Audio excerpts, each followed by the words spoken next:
Good afternoon students.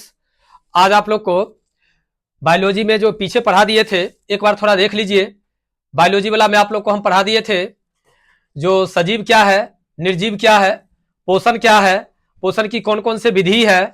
उसके बाद आपको बतला दिए थे प्रकाश संश्लेषण प्रक्रिया क्या है। प्रकाश संश्लेषण प्रक्रिया का समीकरण के बाद आज जो चालू होगा आप लोग को रंध्र से स्टार्ट होगा। ठीक है, रंध्र से चालू करने से पहले मुझे उम्मीद है जो आप लोग अच्छा से पढ़ाई किए होंगे और पढ़ाई में अगर जहां पे दिक्कत हुआ होगा वहां पर जरूर आप लोग ठीक है कोशिश कीजिएगा पूछने का। और ये हम पूछने का क्लास आप लोग को देंगे संडे को। ठीक है, लड़की और लड़का सभी आदमी ध्यान देंगे। ये क्लास संडे को हम आप लोग को देंगे पूछने का मौका, जो इस चैप्टर में से कहां पर से कौन कौन टॉपिक में आप लोग को प्रॉब्लम है। क्योंकि ऑब्जेक्टिव टाइप क्वेश्चन में ढेर सारे क्वेश्चन आपको ऑब्जेक्टिव रहता है, वो इंटरनल क्वेश्चन रहता है। ठीक है, पूरे थ्योरी से रहता है, तो इसके लिए आप लोग को थ्योरी का भी नॉलेज होना जरूरी है। हमारी इच्छा 599 नहीं 500 में 500 होनी चाहिए और इसके लिए आप लोग को भी अच्छा से तैयारी करना होगा। 499 नहीं 500 नेट। 100 नंबर का इंग्लिश होता है, इंग्लिश में भी 100 नंबर आना चाहिए। ठीक है, वो इंग्लिश लगा करके 600 नंबर, क्योंकि अभी तो आप लोग को बिहार बोर्ड में इंग्लिश का मार्क्स नहीं जुड़ता है। लेकिन अगर वही इंग्लिश का मार्क्स अगर आप लोग इंग्लिश में फेल है तो एक नॉर्मल सा एग्जाम अग्निवीर का भी फॉर्म नहीं भर सकते हैं। ठीक है, और कई स्टूडेंट क्लास में डिप्लोमा का जो ख्वाब देख रहे हैं, अगर इंग्लिश में फेल होंगे तो डिप्लोमा में भी आपका एडमिशन नहीं होगा। ठीक ना, इसलिए इंग्लिश में भी पास होना जरूरी है। और जो स्टूडेंट गर्ल्स में खास करके या बॉयज में भी जो इंटर क्लास करेंगे तो इंग्लिश में पास होना जरूरी है इंटर क्लास के लिए। ठीक ना, ये सब देखते हुए आप लोग 600 नंबर की तैयारी को 600 लेकर के चलिए। 100 नंबर पास हम लोग को हो या ना हो, लेकिन उसमें भी होना चाहिए 100 नंबर। उसका मार्क्स आपको मेन में नहीं जुड़ता है, मेन 2500 नंबर का होगा, लेकिन 500 में 499 क्यों? जब एक साल का मौका मिला है आप लोग को तो मन से तैयारी कीजिए। और अब देखते हैं आज के क्लास में, ठीक है, रंध्र के बारे में जानिए। पत्ती के बारे में पिछले क्लास में आपको हम बतला दिए थे पत्ती में रंध्र कैसे होता है। सो अब देखिए, कहता कि पौधे की पत्तियों और अन्य हरे भागों की बाहरी सतह पर असंख्य सूक्ष्म छिद्र होते हैं जिसे हम लोग रंध्र कहते हैं। देखिए यहाँ पर जो दिखाई दे रहा है एक दिखाया गया है, ठीक है, पत्ती में खुला रंध्र और बंद रंध्र। ये भी हम पिछले क्लास में आप लोग को बतलाए थे, लेकिन आप लोग को ध्यान नहीं है, फिर से इसी को हम रिव्यू कर दिए हैं। देखिए अब कहता है क्या, इसी रंध्र के द्वारा गैसों का आदान प्रदान होता है। इसी रंध्र के द्वारा वाष्पोत्सर्जन की प्रक्रिया होती है। यानी रंध्र के द्वारा दो काम संपन्न होता है, एक गैसों का आदान प्रदान और दूसरा वाष्पोत्सर्जन। कहता है प्रकाश संश्लेषण के लिए आवश्यक कार्बन डाइऑक्साइड गैस इन्हीं रंध्रों के माध्यम से पत्तियों के अंदर प्रवेश करती है और बनी हुई ऑक्सीजन बाहर निकलती है। यानी अंदर से कार्बन डाइऑक्साइड प्रवेश करती है और विशेष प्रक्रिया के बाद ऊपरी वाला भाग से क्या होता है, ऑक्सीजन बाहर निकलते हैं। जैसे हमारे शरीर में भोजन का पाचन होता है और पहले भोजन ग्रहण करते हैं। अब भोजन ग्रहण करने के बाद एक विशेष प्रक्रिया के तहत तत्पश्चात क्या होता है, अपशिष्ट पदार्थ बाहर निकलते हैं। उसी प्रकार से पौधे में भी गैसों का आदान प्रदान, गैसों का आदान प्रदान का मतलब कार्बन डाइऑक्साइड और ऑक्सीजन। कार्बन डाइऑक्साइड ये लेता है और ऑक्सीजन देता है। तो निचले वाले भागों से कार्बन डाइऑक्साइड लेता है और ऊपर वाले भागों से ऑक्सीजन निकालता है। ये हो गया। और जब ये प्रक्रियाएं होती है तो इसी प्रक्रिया के तत्पश्चात वाष्पोत्सर्जन की भी प्रक्रियाएं होती है। देखिए कहता है पौधे अपनी जड़ों से अवशोषित अतिरिक्त जल को जलवाष्प के रूप में इन्हीं रंध्रों द्वारा बाहर निकालते हैं। इस क्रिया को वाष्पोत्सर्जन कहते हैं। ठीक है, होता है ना, जैसे अगर हम ही लोग पानी पीते हैं तो हम लोग ज्यादा पानी पीते हैं, तो ज्यादा पानी पीते हैं तो जो शरीर में बैलेंस करने के लिए जो पानी की जरूरत होती है वो तो पानी चला जाता है और जो बच जाता है वह मूत्र के द्वारा बाहर निकल जाता है ना। उसी प्रकार से पेड़ पौधा में भी जड़ के द्वारा जो पानी लिया जाता है उसमें अगर ज्यादा पानी रहता है तो किसके द्वारा निकल जाता है, वाष्पोत्सर्जन के द्वारा निकल जाता है। ठीक है, और वाष्पोत्सर्जन की प्रक्रिया कहां से होती है, तो पत्तियों के रंध्रों के द्वारा होती है। पत्तियों के रंध्रों के द्वारा होती है। कहता रंध्रों का खुलना और बंद होना द्वार को इसका द्वारा नियंत्रित होती है, जो गैसों के आदान प्रदान और वाष्पोत्सर्जन की क्रिया को नियंत्रित करता है। जब रंध्र बंद होते हैं तो गैस विनिमय और वाष्पोत्सर्जन रुक जाता है, और जब रंध्र खुले होते हैं तो क्या होता है, गैस फिर बाहर निकलने लगते हैं। अब जानना है हम लोग को, रंध्र के बाद पेड़ पौधा की बात खत्म होती है, विषमपोषी की बात आती है। और विषमपोषी में आप लोग जाने हैं जो वैसा जीव जो अपना भोजन के लिए किसी न किसी रूप से दूसरे जीव पर या दूसरे वस्तु पर निर्भर रहते हैं उसको हम लोग क्या कहते हैं, विषमपोषी कहते हैं। कहता भोजन के स्वरूप, उसकी उपलब्धता और उसे ग्रहण करने के ढंग के आधार पर विषमपोषी कई प्रकार के होते हैं, जिसमें एक नाम दिया है शाकाहारी, एक दिया है मांसाहारी और एक दिया है सर्वाहारी। शाकाहारी में दे देते हैं कुत्ता के, और वहां गर्दन हिला रहे हैं। देखिए शाकाहारी में हम दे देंगे हिरण, गाय, बकरी, ये सब आ जाएगा किसमें? शाकाहारी में। और मांसाहारी में शेर, चीता, बाघ, और सर्वाहारी में कुत्ता को दे सकते हैं, क्योंकि कुत्ता अन्न भी खाता है और कुत्ता ये मांस भी खाता है। ठीक है, आदमी अन्न भी खाता है और मांस भी खाता है। शाकाहारी वे जंतु जो भोजन के लिए सीधे पौधे या वनस्पति को खाते हैं शाकाहारी कहलाते हैं, जैसे गाय, हिरण और बकरी।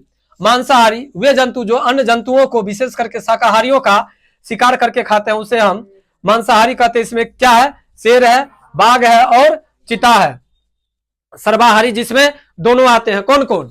शाकाहारी और मांसाहारी दोनों। तो मांसाहारी का मतलब ये ने जो ये आते हैं, मतलब जो मांस भी खाते हैं और घास भी खाते हैं, यानी पेड़ पौधा से उत्पन्न अनाज भी खाते हैं, उसको हम लोग क्या कहते हैं? सर्वाहारी। इसमें मनुष्य आ जाता है, कुत्ता आ जाता है, बिल्ली आ जाते हैं और कौवा आ जाते हैं। समझे? कौवा का देखिएगा, कौवा रोटियों खाता है और कौवा आगे नहीं कहेंगे, बस समझिए गए होंगे आप लोग। ठीक है। अयवार है मृतजीवी, कहता वे जीव जो मृत एवं सड़े गले कार्बनिक पदार्थों से अपना भोजन प्राप्त करते हैं। ये जटिल कार्बनिक पदार्थों को शरीर के बाहर ही विघटित कर देते हैं और फिर पोषक तत्वों को अवशोषित करते हैं। उदाहरण के लिए फफूंदी, ईस्ट और मशरूम। मशरूम देखे हैं? मशरूम के लगभग सब्जियों खाए होंगे आप लोग। ठीक है, मशरूम की सब्जी नहीं खाए? अरे तो ठीक है, 359 रुपया में एक प्लेट देगा ड्राई मशरूम, जाइएगा खाने के लिए, बड़ा मस्त लगता है। ठीक है। अब है एक परजीवी। देखिए वे जीव जो किसी अन्य जीवित जीव के शरीर के अंदर या बाहर रहकर उसे बिना मारे अपना भोजन प्राप्त करते हैं, जैसे अमरबेल पौधा में जू, मतलब समझते हैं ना, ढील, ली, जोंक, फीता, कृमि, ये सब क्या है? जो दूसरे जीव पर निर्भर रहते हैं। इसमें क्या होता है? जो दोनों जीव लाभान्वित होते हैं। ठीक है, आप कहिएगा जो दोनों जीव लाभान्वित होते हैं, इसमें ढील तो थोड़े ढील से अपना लोग थोड़े लाभान्वित होते हैं।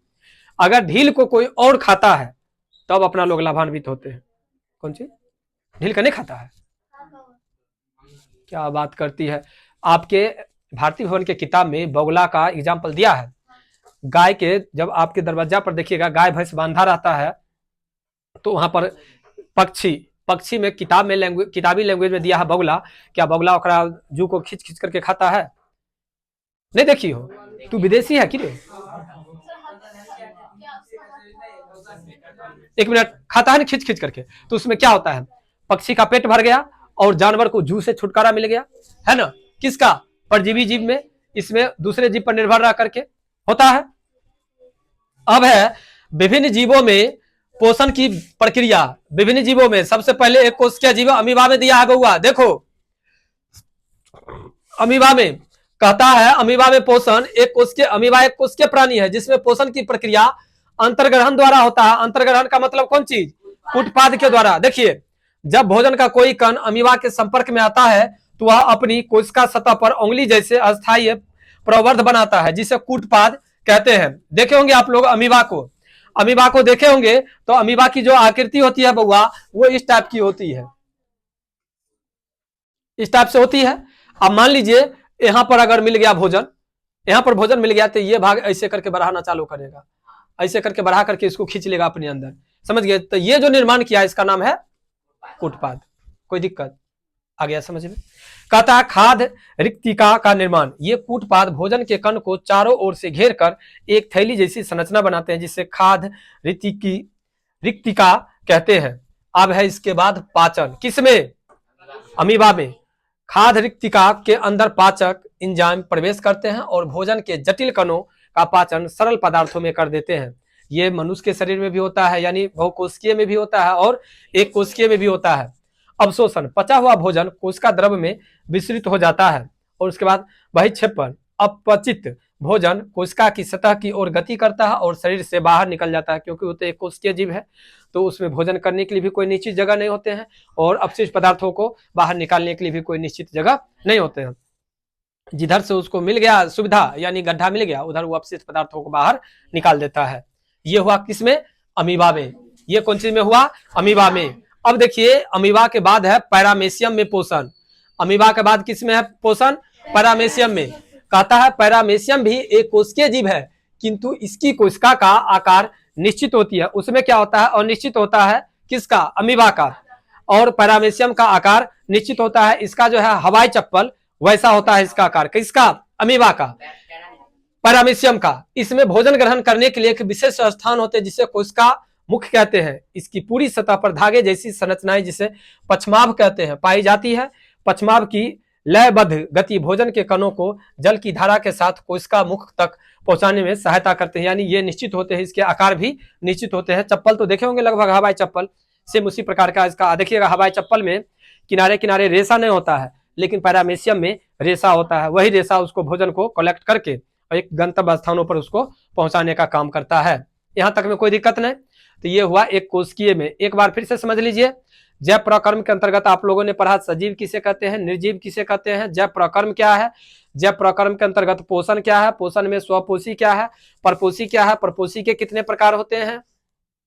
उसके बाद आप लोग को पढ़ना था एक कोशिकीय जीव अमीबा में भोजन का अंतर्ग्रहण कैसे होता है, पैरामेशियम में भोजन का अंतर्ग्रहण कैसे होता है।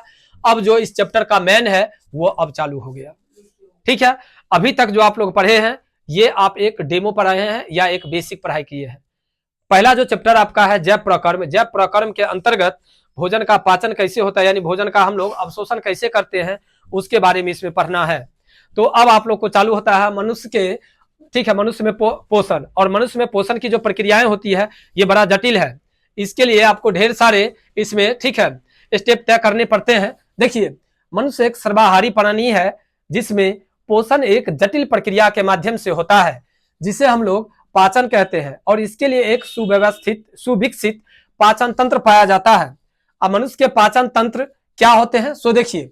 कहता है मनुष्य के अंतर्ग्रहण से लेकर मल त्याग तक इसमें अनेक अंग और ग्रंथियां सम्मिलित होती है जो एक दूसरे के साथ सामंजस्य स्थापित करने का कार्य करती है। जैसे मुख, अब मान लीजिए हम लोग बोलने का काम करते हैं मुख से, लेकिन ये ओठ भोजन को कैच करने का भी काम करता है, भोजन को पकड़ने का भी काम करता है। नहीं, जैसे अभी बोलने में सहायता प्रदान करता है उसी प्रकार से भोजन को ग्रहण करने में भी ये सहायता प्रदान करता है। अगर हम भोजन की दृष्टि से देखें तो भोजन को कैच करने का काम करता है ओठ, उसके बाद दांत उसको काटने का काम करता है, जीभ उसको चारों तरफ, ठीक है, पहुंचाने का काम करता है। फिर निगल द्वार है, निगल द्वार क्या करता है, लार ग्रंथि, लार ग्रंथि से लार टपकता है जो भोजन को फिसलनदार बनाता है। फिर अंदर की ओर जाता है, फिर ग्रसनी, ग्रास नली, फिर अमाशय, फिर छोटी आंत, फिर बड़ी आंत, मलाशय, अग्नाशय, ये सब भाग उसी का है। तो बारी बारी से हम लोग को इसमें देखना है। देखिए, कहता पाचन की प्रक्रिया, परिभाषा क्या होता है सो कहता पाचन वह प्रक्रिया है जिसमें भोजन के जटिल, बड़े और अघुलनशील पोषक अणुओं को विभिन्न रासायनिक क्रियाओं और एंजाइमों की सहायता से सरल, छोटे और घुलनशील पदार्थों में बदला जाता है ताकि शरीर उसे अवशोषित कर सके। उसी का नाम है पाचन। अगर पाचन अगर हमारे शरीर में नहीं होता है तो गैस बन जाता है। पाचन अगर नहीं होता है तो क्लियर पैखाना नहीं होता है। पाचन की क्रिया अगर हमारे शरीर में अगर अच्छा से नहीं होता है तो दिन भर हम लोग मकमकाए टाइप का यानी सुस्त टाइप का लगते हैं। ये भी कारण होता है। आज बायोलॉजी पढ़ा रहे हैं तो बायोलॉजी के अंतर्गत आप लोग को बतला दें, जो आप लोग को याद जो नहीं होने का कारण है, ये भी कारण आपका बनता है शरीर में गंदगी। ये भी आपको मानना पड़ेगा। मैं तो एक डॉक्टर नहीं, लेकिन आप लोग को कह रहा हूं, समझने की कोशिश कीजिए। जिस दिन आप लोग का पैखाना एकदम पूरा क्लियर जो होना चाहिए एकदम हो जाता होगा, उस दिन शरीर एकदम एक्टिव लगता होगा, शरीर में लगता होगा जो हाँ है ताजगी। और जिस दिन अगर पैखाना क्लियर, क्या बोले सर, यानी शरीर थोड़ा शिथिल टाइप का। और ये चीज अभी आप लोग को नहीं पता चलता होगा, ठीक है, ये पता नहीं चलता होगा। और ये चीज एक ऐसा है मानव जीवन का जो लोग बताने से, किसी दूसरे के बीच शेयर करने से भी पीछे हटते हैं, ठीक है। तो ये बात भी एक आप लोग के जीवन में है और इसका भी कारण है आपका भोजन। अगर 7 बजे सुबह में अगर भोजन करने की इच्छा अगर आपकी जागृत हुई है और 7 बजे में भोजन कर लिए, आधा घंटा 1 घंटा बाद जाकर के अगर आप पानी पी लिए, फिर दोपहर में अगर हल्का मिल गया तो खा लिए, और नहीं तो शाम में तनिया भूजा, और फिर 7 बजे तक में खाना खा करके रह गए, 9-10 बजे में अगर सोने के लिए गए, तब उस आदमी का शरीर का देखिएगा एक्टिविटी कितना अच्छा रहेगा। रूटीन से अगर हम खाना खाते हैं ना तो भी शरीर हम लोग को एक्टिव रहता है, ठीक है। देखिए हम इन्हें पढ़ा रहे हैं, उन्हें पानी की व्यवस्था कर रहे हैं पीछे। अरे जब पढ़ाने लगे तो एकदम तन मन और धन तीनों चीज अर्पित कर दो बोर्ड पर। क्या पढ़ा रहे हैं हम देखो अच्छा से। तुमको प्यास लगता है, हमारा के प्यास नहीं लगता होगा, तुमसे ज्यादा ना हम बकते हैं। बड़ा अजीब सिस्टम कहले है। देखो जी, सबको मालूम है जो हम मारते हैं, तुम लोग को क्लास में नहीं हम मार रहे हैं, इसके पीछे समझ जाओ यही जो अभी ठंडा है। और अगर कहीं मूड खिसक गया, तुम लोग देख लो अभिषेक का कौन हाल हम किए थे। सो अभिषेक तुमको फिर एक दिन लगता है जो इलाज होगा, बिल्कुल नहीं तुम सुना रहे हो। आज तो हम तुम्हारे पेरेंट्स को भेजिए देते हैं ये चीज, और कॉल करके भी हम बतला देते हैं, उसके बाद तुमसे हम मिलेंगे, ठीक ना। तो आप लोग शरीर पर ध्यान दीजिए। और अगर आपका शरीर से, अगर अंदर से पेट से अगर सही है, साफ सफाई अगर है और एक्टिव है, तो पढ़ने में भी मन लगेगा, ठीक है। और पढ़ने का दूसरा कारण ये भी है, जो आप लोग कीटोन की मात्रा जो लेते हैं अल्कोहल में, लड़का लोग खास करके वो लेना बंद कर दीजिए, तभी होगा। बताइए, एगो अभी मिला जुला करके आदित्य सुनाया है अच्छा से, इसके अलावा क्या है? क्या वो आदमी का गार्जियन काम लेते हैं? 2 महीना 2 महीना नहीं, अब तो 50 दिन बचल है, फिर प्रॉब्लम कहां पर है? 11 बजे की कोचिंग, और 1 घंटा ओकरा दू फेर दिए, ओकरा दू फेर दिए, ओकरा भाषण किए, ओकरा भाषण किए, करते हुए निकल गए, ठीक है।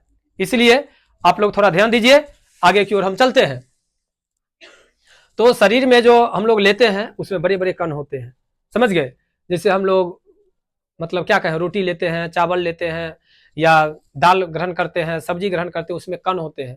उस कण को, ठीक है, अंदर में शारीरिक क्रिया में एंजाइम उस पर पड़ता है, जो कि आप लोग को बतलाए थे, आंत्र रस, उसका स्राव होता है, उसको क्या करता है, गलाने का काम करता है, घुलाने का काम करता है। वो सब घुल करके उसके जो पोषक तत्व होते हैं वो निकल जाते हैं, और जो अपशिष्ट पदार्थ बचते हैं वो मलद्वार में जाकर के जमा हो जाते हैं, और समय समय पर वो बाहर निकलते रहते हैं। तो यही जो पाचन की क्रिया होती है, अगर पाचन की क्रिया अगर नहीं होगी तो वो चीज नहीं बन पाएगा। अब बताइए, जो मल बाहर निकलता है वो मल आपके पेटे में रह जाएगा, क्या खराबी करेगा कि नहीं करेगा? ठीक है। जब अगर मल हम लोग त्यागते हैं, जब वो बदबू करता अगर हमारे शरीर में रहेगा, तो क्या शरीर बदबू नहीं करेगा? समझने की बात है। अगर वो बदबू करेगा उतना, अगर गर्म हमारे शरीर के अंदर में रहेगा, तो बिना दारू बिना गांजा पीने ही हम लोग का शरीर एकदम पूरा टाइट रहेगा। समझ रहे हैं कि ना? इसलिए 100 समय सिस्टम के अकॉर्डिंग आप लोग चलिए, आप लोग का शरीर सही रहेगा तब पढ़ने में मन लगेगा। और शरीर के अंदर डर लाइए, लड़का लोग खास करके, नहीं तो जो होगा। हाँ, कुछ कहना है कि? हाँ बोलिए। कीटोन, ये बात कृष्णा से पूछिए, उसके बाद रुपेश से पूछिए, उसके बाद हिमांशु से पूछिए, और सबसे बड़ा क्लास में नीतीश बाबू बैठे हुए हैं, नीतीश बाबू से लीजिए। नीतीश बाबू के जो नाम के मीत हैं सीएम साहब, वहां से लेकर के यहाँ तक सब आदमी लेते हैं। ये वो है चीज लेते हैं जो ऊपर वाले आदमी लेते हैं। पूछिए, नीतीश तुम लोग पैसा कहां से लाता होगा उस चीज के लिए रे? और नहीं पीते हैं? कुत्ता कहे जो मर खाना छोड़ दिए हैं तो मान लेंगे हम? पापी सब कहेंगे। छोड़ो, बकथुत्थन नहीं करो। कीटोन तुमको पाया जाता है अल्कोहल में, और इसमें खैनी शराब जो होता है खैनी में, ये समय कीटोन की, चाय पत्ती में भी पाया जाता है, ठीक है। पढ़ाए थे तुम लोग को केमिस्ट्री में, याद है तो ठीक है, नहीं याद है तो बात खत्म करो। इतने पढ़ा दिए, उसे तो कोई फर्क ही नहीं पड़ा, तो आप कथी पड़ेगा फर्क? फर्क इतना ही पड़ता है तुम लोग को, जो खाली बस क्लास में तनिया कोनो बात चल जाए, ऊपर मुद्दा बन जाए, मुद्दा पर 2 घंटा 4 घंटा 5 घंटा भाषण चलते रह जाए, बस। पढ़ाई तो किसी के माइंड में घुसा नहीं। एगो जैव प्रकर्म का डेफिनेशन हम पूछते हैं, जैव प्रकर्म का नहीं, बड़ा वीवीआई क्वेश्चन है, एनसीईआरटी में भी है, जो मैग्नीशियम रिबन को अभिक्रिया से पूर्व साफ क्यों किया जाता है नहीं क्वेश्चन। एगो एकरा छोड़ करके आदित्य को, इनमें से जितने लड़का है कोई बताओ तो, बताओ। केमिस्ट्री का पहले चैप्टर का है नहीं क्वेश्चन, इंटरनल क्वेश्चन है, बीच से है ना? बताओ। 12 महीना तो पढ़े हो तुम लोग, भाषण तो बड़ा लंबा लंबा निकलता है भाई, बताओ, है ना क्वेश्चन? चलो ठीक है, मुझे बायोलॉजी नहीं आता, केमिस्ट्री नहीं आता है, बायोलॉजी आ रहा है, बायोलॉजी पढ़ाते हैं। देखिए, तो आहार नाल, वो जो पाचन तंत्र है, पाचन तंत्र में सबसे पहला कौन एगो आता है? आहार नाल, और दूसरा है संबंध पाचक ग्रंथियां। यानी आहार नाल में कौन कौन उसके ग्रंथि हैं जो पाचन तंत्र में भाग लेते हैं, यानी भोजन को पचाने में सहायक होते हैं, उसके बारे में आपको इस चैप्टर में अब पढ़ने के लिए मिलेगा। तो देखिए, सबसे पहले आहार नाल के बारे में, कहता है एक लंबी पेशीय और कुंडलित नलिका है जो मुख से शुरू होकर गुदा तक फैली हुई है। एक वयस्क मनुष्य में इसकी लंबाई 8 से 10 मीटर होती है। आहार नाल की लंबाई, ये भी क्वेश्चन हुआ था पिछले क्लास में।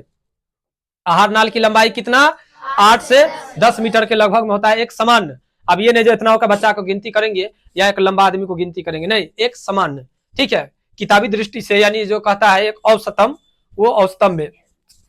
अब इसमें भाग कौन कौन लेता है, देखिए इसमें भाग लेने वाले हैं मुख गुहा, मुख एवं मुख गुहा। मुख या मुख के अंतर्गत जो जो भाग आते हैं वो ग्रसनी, ग्रास नली, अमाशय, छोटी आंत और बड़ी आंत।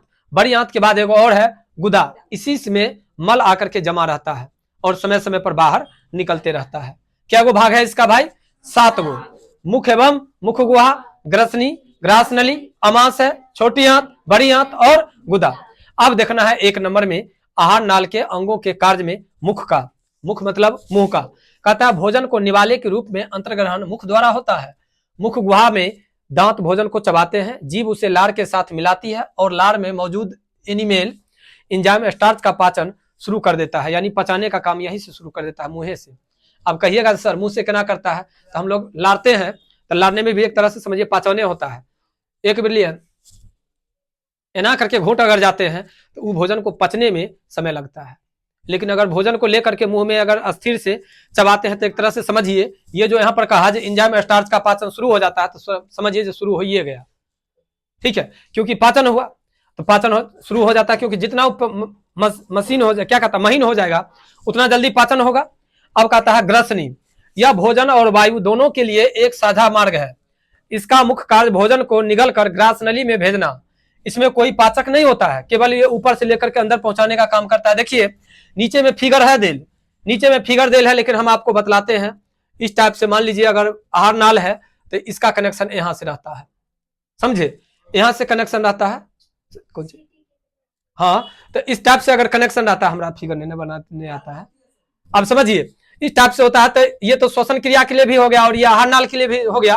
तो जब श्वसन की क्रिया होती है और यहाँ पर भोजन का काम होता है, दोनों काम होता है, तो इसका क्या काम है, यानी इसका ग्रसनी का, भोजन और वायु दोनों के लिए मार्ग एक है, तो भोजन मुख गुहा से लेकर के ग्रास नली में पहुंचा देता है।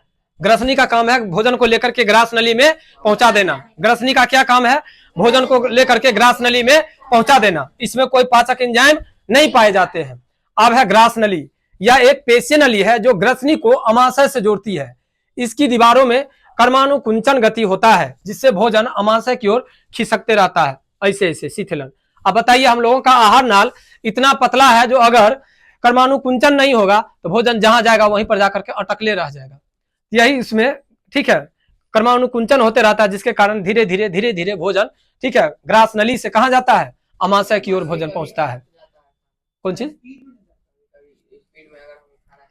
अटक जाता है, वही कर्मानुकुंचन नहीं हो पाता है और लार जितना टपकना चाहिए उतना लार नहीं टपक पाता, जिसके कारण भोजन पूरा लसीला और फिसलनदार नहीं बनता है। और उस समय में अगर पानी लेकर के नहीं बैठते हैं तो मौत भी हो जाती है, ठीक है। कितना ही ठंडा का समय रहता है, जिस समय में अगर हम खाना खाने के लिए बैठे, पानी पीजिए या ना पीजिए, लेकिन पानी बगल में होना चाहिए, ठीक है। कोई ठीक है, हमारे साथ क्या घटना घटित हो सकती है। अब देखिए जब भोजन पहले मुख गुहा से ग्रहण किया गया, मुख गुहा से ग्रहण किया गया तो ग्रसनी क्या किया, भोजन को लेकर के ग्रास नली को दे दिया और ग्रास नली में कर्मानुकुंचन हुआ, जिसके कारण भोजन कहाँ आ गया, अमाशय में। अब कहता है यह जे आकार का एक थैली नुमा अंग है जो भोजन को मथने और पचाने का कार्य करता है। इसकी दीवारों में उपस्थित जठर ग्रंथियां जठर रस का स्राव करती है, जिसमें हाइड्रोक्लोरिक अम्ल, पेप्सिन एंजाइम और श्लेष्मा होते हैं। किसमें, अमाशय में। याद रहेगा ना, अमाशय में ही कौन रस होता है, जठर रस। जठर रस के में क्या पाया जाता है, हाइड्रोक्लोरिक अम्ल। क्या करता है, भोजन को पचाता है, पचाने का काम करता है। अगर ये उसमें खट्टा की मात्रा नहीं आएगी तो भोजन नहीं पचेगा। अब जरा सोचो, लड़कियां लोग जो करती है फास्टिंग का काम, अगर ये पड़ जाए, ऐसे नींबू देखे हो ना, जब नींबू को अगर हम लोग जमीन पर देते हैं तो जमीन खदकने लगता है। अगर भोजन न रहे, आंत पर जो यानी अमाशय पर जो पड़ेगा अगर हाइड्रोक्लोरिक अम्ल, तो अमाशय खराब होगा कि नहीं। इसलिए आज से फास्टिंग बंद, फास्टिंग नहीं करना है। एक बात हम कहते हैं सीरियस में, किताब से थोड़ा अलग होकर के, किताब से अलग होकर के हम कह रहे हैं, समझ लीजिए चीज को। फास्टिंग करने से अगर भगवान मिलते, सबको मिलना चाहिए था। ठीक है, ये सब काम नहीं कीजिए। आप मॉर्निंग टाइम में भगवान का पूजा कर लीजिए। हिंदू धर्म है, आस्था है, मानते हैं अगर भगवान को तो पूजा कर लीजिए। फास्टिंग में नहीं रहिए। टाइम हुआ खाना खा लीजिए, जो मन हुआ वो खाना खा लीजिए। हाँ, कुछ कहना है कि नहीं कहना? हाँ, अर्जुन जी कुछ कह रहे थे, कहिए। वीडियो में देखे थे, खाना नहीं खाने से कोशिका वाला सब जो कोशिका में आता पदार्थ वो पच जाता। पता नहीं अब तो पहले कहां से भोजन गया? मुख गुहा से। मुख गुहा से ग्रसनी कहां पहुंचाया? ग्रास नली में। ग्रास नली भोजन को कहां पहुंचाया? अमाशय में। अमाशय में कौन रस निकला? जठर रस में क्या पाया जाता है? अब हाइड्रोक्लोरिक अम्ल और उसको सब मिला करके भोजन को क्या कर दिया? मथ उठ करके पचाने का काम कर दिया। जब भोजन पच गया तो एकदम पूरा लय टाइप का बन गया, लय टाइप का, समझ रहे हैं ना? हाँ, कहता है यह आहार नाल का सबसे लंबा भाग है। यह भोजन का सर्वाधिक पाचन और अवशोषण होता है। यकृत और अग्नाशय से प्राप्त रस यहीं पर भोजन से मिलते हैं। यकृत से जो प्राप्त होता है रस, आंत्र रस जिसको हम लोग कहते हैं, वो आकर के इसी छोटी आंत में मिल जाता है, क्योंकि छोटी आंत की लंबाई काफी लंबी होती है। और उसके बाद इसका मुख्य कार्य अपचित भोजन से जल और कुछ खनिज लवणों का अवशोषण करना है। शेष अपशिष्ट पदार्थों को यह मलाशय में भेज देती है, जहां से वह मल के रूप में शरीर से बाहर उत्सर्जित कर दिया जाता है। समझ गए? समय समय पर। अब है भोजन में सहायक जो होते हैं, जैसे भोजन पचता है तो डायरेक्ट थोड़े पच जाता है, पचाने में तो कुछ अहम भूमिका होती है। अब जो अहम भूमिका होती है, केकर अहम भूमिका होती है, अब समझिए। हमारे अमाशय में अम्ल की भूमिका, हमारे अमाशय की भित्ति में उपस्थित जठर ग्रंथियों द्वारा हाइड्रोक्लोरिक अम्ल स्रावित होता है। इसके प्रमुख कार्य है, कौन काम है हाइड्रोक्लोरिक अम्ल का? वो माध्यम बनाना। यह अमाशय में अम्लीय माध्यम तैयार करता है, जो पेप्सिन एंजाइम की क्रिया के लिए आवश्यक होता है। रोगाणु को नष्ट करना, यह भोजन के साथ हानिकारक जीवाणुओं को नष्ट कर भोजन को सड़ने से बचाता है। जो हम लोग भोजन ग्रहण करते हैं तो भोजन में भी कुछ, ठीक है, कीड़ा मकोड़ा चला जाता है। जैसे खाना खाते रहते हैं उस समय में, या जैसे अगर भोजन रखा रहता है तो उस पर कीड़ा बैठ जाता है, तो उस कीड़ा जो बैठता है, तो पता होगा आप लोग को, वो बायोलॉजी पढ़ा रहे हैं भाई, बुरा नहीं मानिएगा कोई आदमी। ये देखिए भोजन है मेरा, देख रहे हैं ना? भोजन है मेरा, नहीं आप लोग का भोजन है। हल्ला कोई आदमी नहीं कीजिए, समझिए। यहाँ पर घर का बउआ गंदा कर दिया है, एगो मच्छर आया इस पर बैठ गया, यहाँ से उठ करके मच्छर पर बैठ गया। अब देखिए थोड़ा देर के लिए गलत नहीं, क्या ऐसा होता है या नहीं होता है? मारो ना, ऐसा होता है। देखो, कचरा नहीं करो क्लास को, हम पढ़ा रहे हैं, ऑनलाइन पढ़ा रहे हैं। क्या मैं गलत बोल दिया क्या? ऐसा नहीं होता है घर में की? अब सोचो, हम पढ़ा रहे हैं तुम लोग को, ठीक है, कहाँ गया है, और रोगाणुओं को नष्ट करना, ये चीज हम पढ़ा रहे हैं। इसका एग्जाम्पल मैं आप लोग के बीच में रखा हूं, मजाक में नहीं लीजिए बात को। तो जब इस पर बैठ करके कीड़ा अगर इस पर बैठ गया तो क्या ये भोजन तो विषाक्त हो गया, दूषित हो गया? दूषित हो गया तो इसको नष्ट करने का काम करता है आपको यही, है ना? यह भोजन के साथ आए हानिकारक जीवाणुओं को नष्ट करके भोजन को सड़ने से बचाता है। और जब यही हाइड्रोक्लोरिक अगर हमारे शरीर में स्राव नहीं होगा तो क्या भोजन पचेगा? भोजन तो सड़िए जाएगा ना। क्या बात करते हैं? जब आप लोग मटन खाते हैं, चिकन खाते हैं, मछली खाते हैं, अंडा खाते हैं, तो क्या पचता है? देखिएगा उस समय में अगर आपके शरीर से गैस निकलेगा तो कितने बदबू करेगा सो। इसका मतलब है कहीं ना कहीं से वो भोजन सड़ा है, पचा नहीं है, भोजन सड़ा है। समझ रहे हैं ना? तो भोजन को सड़ने से कौन बचाता है? हाइड्रोक्लोरिक अम्ल। याद रखिएगा। लग तो गया मजाक, ये मजाक में हम पिछुलका लड़का सबको हम पूरा का बदला सधा लेंगे इसमें, याद रखिएगा। जितना हंसना है मोचियार लीजिए अभी आप लोग को लग रहा है ना मजाक? ये सच्चाई मैं पढ़ा रहा हूं, आप लोग अगर जीवन से व्यतीत किए हैं, अगर बिलोंग किए हैं, तो सोचिए ये सच बात है या झूठ बात है। आप लोग को मजाक लग रहा है क्या? नहीं देखे हैं कि आप या तो डायरेक्ट भगवान घर से आ गए अवतारे कोचिंग में, नहीं तो सब घर में बच्चा होता है, सब घर में कीड़ा मकोड़ा होता है, सब जगह ये घटनाएं घटित होती है। घाव पर कीड़ा मच्छर बैठता है कि नहीं? वही घाव पर से उठ करके भोजन पर बैठता है कि नहीं? देखने के लिए कोई जाता है क्या? उससे भोजन दूषित होता है कि नहीं? क्या मतलब मजाक कर लेते हो तुम लोग? कहता है पाचक एंजाइमों के कार्य। जब पाचक एंजाइम हमारे भोजन के अंदर में पहुंचता है तो उसका क्या कार्य होता है सो देखिए। एंजाइम विशेष प्रकार के प्रोटीन होते हैं जो जैव उत्प्रेरक के रूप में कार्य करते हैं। ये विभिन्न जैव रासायनिक क्रियाओं की दर से को बढ़ा देते हैं, जिससे पाचन क्रिया सुगमता से होते हैं। और जब सुगमता से नहीं होता है तो हम लोग बाहर से हाइड्रोक्लोरिक अम्ल को देते हैं। किसके रूप में? इनो के रूप में देते हैं।